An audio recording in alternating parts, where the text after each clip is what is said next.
Bismillahirrahmanirrahim. Assalamualaikum warahmatullahi wabarakatuh. Halo teman-teman, apa kabar kalian hari ini?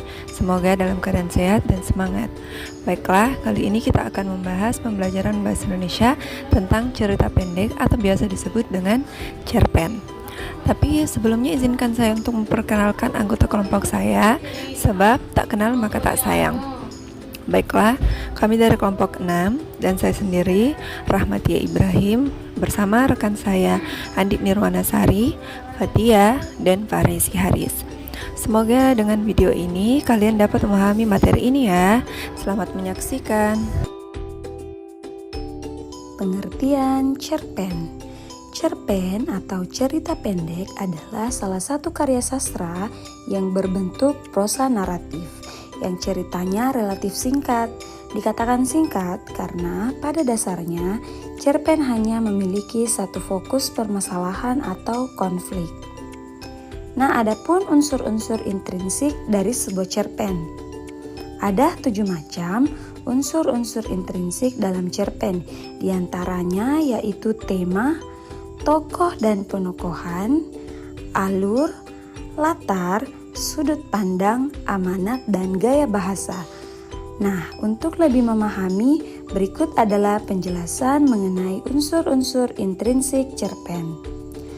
Tema ialah gagasan pokok yang ingin digambarkan penulis baik secara tersurat maupun tersirat. Yang kedua adalah alur. Alur merupakan rangkaian peristiwa yang diceritakan penulis dari awal hingga akhir. Selanjutnya adalah latar. Latar adalah bagian cerita atau landas tumpu yang mengacu pada masalah tempat dan waktu terjadinya peristiwa, serta lingkungan sosial yang digambarkan untuk menghidupkan peristiwa. Selanjutnya yaitu sudut pandang. Sudut pandang adalah cara bercerita atau cara pandang seorang pengarang pada cerpen yang dibuatnya.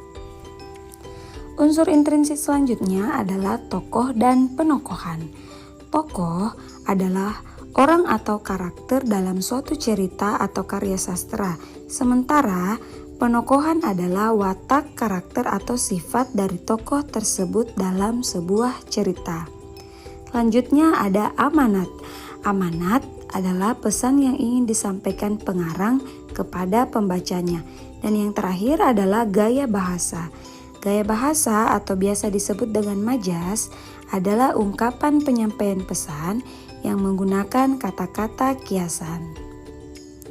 Selanjutnya ada unsur ekstrinsik dari cerpen. Terdapat 3 hal utama dalam unsur ekstrinsik cerpen, yaitu latar belakang pengarang, dan nilai-nilai yang terkandung dalam cerpen.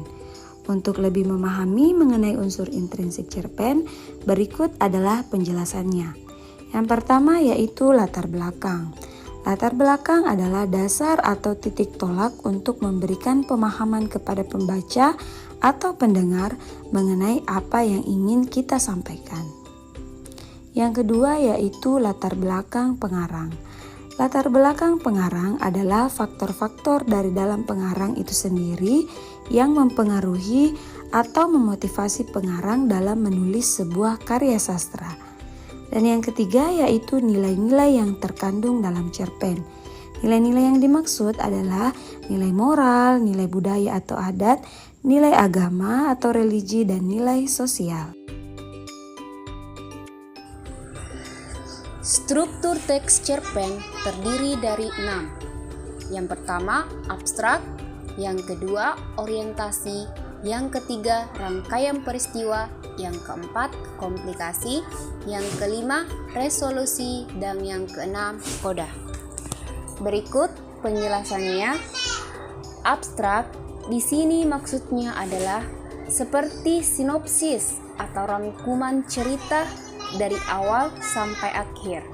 Biasanya kalau kita membuat cerpen, kita mulai dengan sinopsisnya terlebih dahulu atau abstraknya terlebih dahulu yang kita buat.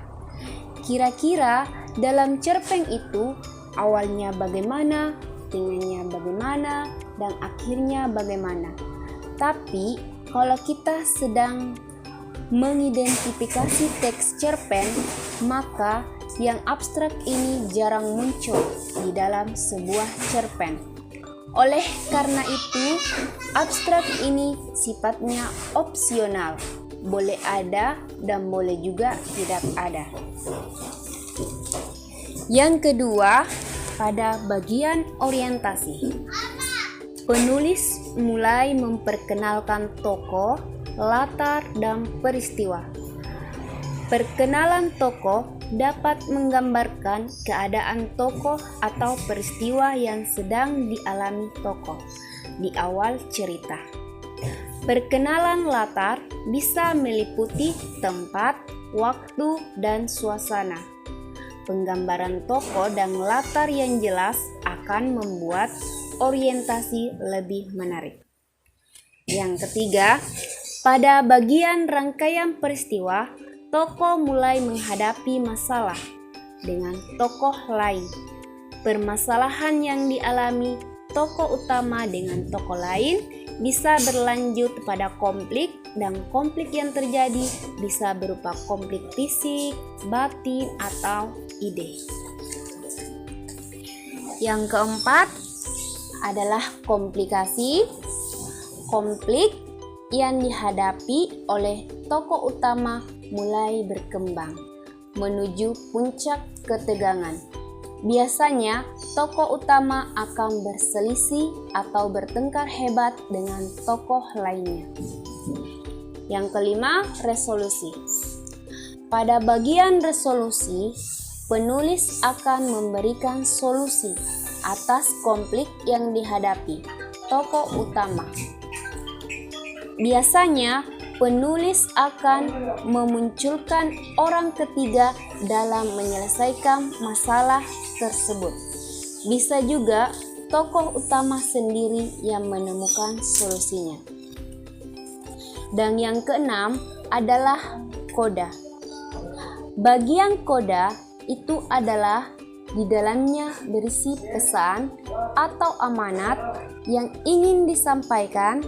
Tapi kalau kita lihat cerpen-cerpen yang ada tidak secara langsung menuangkan amanatnya dalam sebuah cerpen tersebut. Biasanya kita menggali terlebih dahulu, harus mencari dengan kata lain tersirat dalam cerpen tersebut.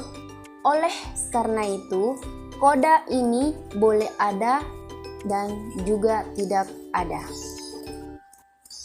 Nah, selanjutnya kita beralih pada bagian kaidah kebahasaan pada teks cerpen. Kaidah kebahasaan cerpen meliputi penggunaan, pemilihan, dan penempatan kata yang sering kali digunakan dalam membangun frasa dan kalimat untuk membentuk rangkaian cerita. Pada cerpen, penggunaan kaidah kebahasaan berguna untuk mendeskripsikan latar tempat dan waktu.